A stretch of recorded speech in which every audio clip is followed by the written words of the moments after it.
2009 সাল থেকে এটি শুরু হয়েছে।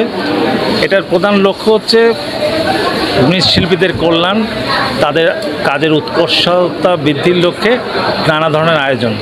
তো প্রথমে যে আয়োজনটি আমরা করেছিলাম 2009 সালে, সেটি খুব সীমিত ছিল এবং আস্তে আস্তে এটি বেড়েছে। বাংলাদেশের বিভিন্ন অঞ্চলের মৃৎ পণ্য, মৃৎ উপকরণ যারা সাথে জড়িত, মৃৎ গবেষক, তাদের সবাইকে নিয়ে এটি করা হয়ে থাকে।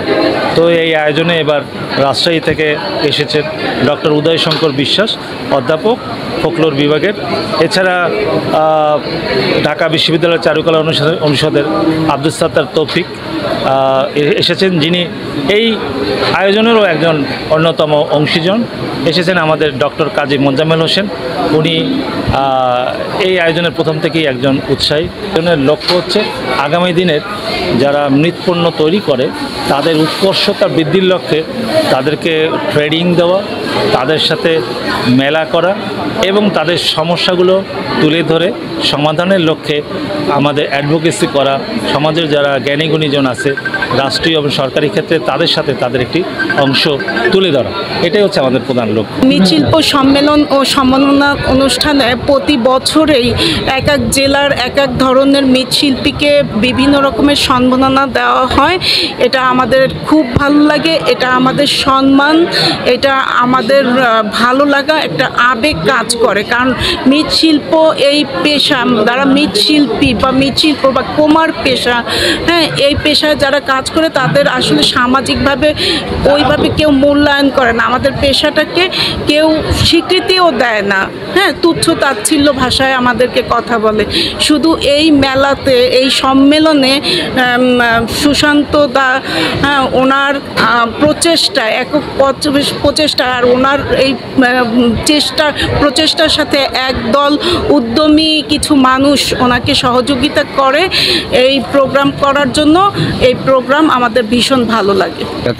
আমার বাবাই শিখেছে, আমার বাবা আমার বাপ দাদা 14 বছর আগে থেকে বহু বছর তারপরে লক্ষ্মী সচেতন, প্রত্যেক ঘরে ঘরে লক্ষ্মী পূজা দেয়। এইটা বিকাশ বই।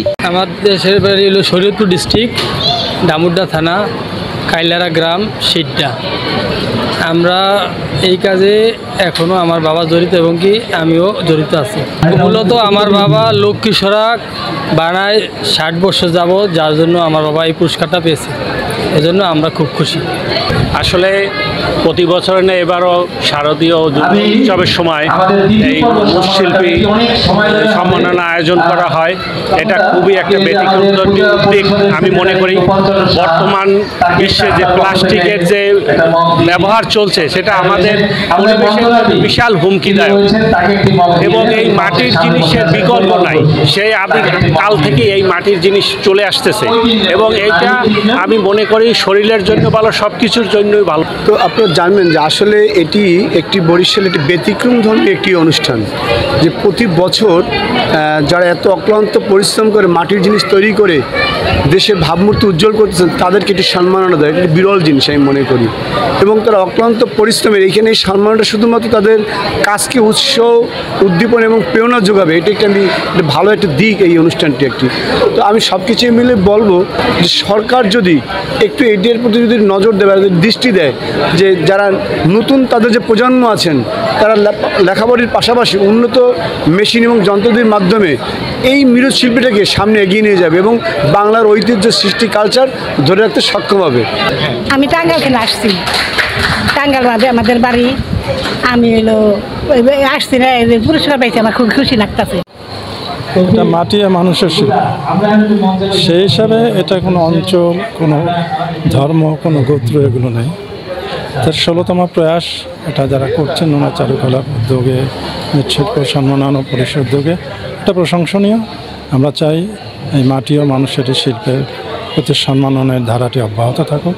আজকে যদিও বিভিন্ন ধরনের কৃত্রিম প্রোডাক্টের জন্য মৃৎশিল্প অনেকটা পিছিয়ে গেছে, কিন্তু তবু এদেরকে টিকিয়ে রাখার জন্য এই ঐতিহ্য বা ট্র্যাডিশনকে যাতে বিলুপ্ত হয়ে না যায়, যাতে টিকে থাকে, এই জন্য আমাদের উচিত তাদেরকে সার্বিকভাবে বিভিন্নভাবে ব্যবহারিক হোক এবং তাদেরকে উৎসাহিত করা, বিভিন্নভাবে এদেরকে মৃৎশিল্প প্রচারণে সহায়তা করা। মৃৎশিল্প সম্মেলন চারুকলা বরিশালের আয়োজনে প্রতি বছরই দুর্গাপুজো সপ্তমীর দিন হয়ে থাকে। আমি প্রতি বছরই আসি, ছোটোবেলা থেকেই চারুকলা সদস্য হওয়ার কারণে আমার এখানে প্রতিবারই আসা হয়। ভালো লাগে প্রোগ্রামগুলো দেখতে, এবং এই যে মৃৎশিল্পীদের গ্রামগঞ্জে আমরা তো গিয়ে দেখতে পারি না তাদের কাজটা, তাদের এখানে এনে এই কাজগুলো আমাদের মাধ্যমে পরিচয় করে দেওয়ার মাধ্যমে আমরা আসলে চিনতে পারি। 17 বছর আগে শুরু হয়েছিল। এই 17 বছর মাঝখানে 1 বছর বাদ দিয়ে আমরা এই 17 বছর যাবত এই প্রোগ্রামটা করে যাচ্ছি।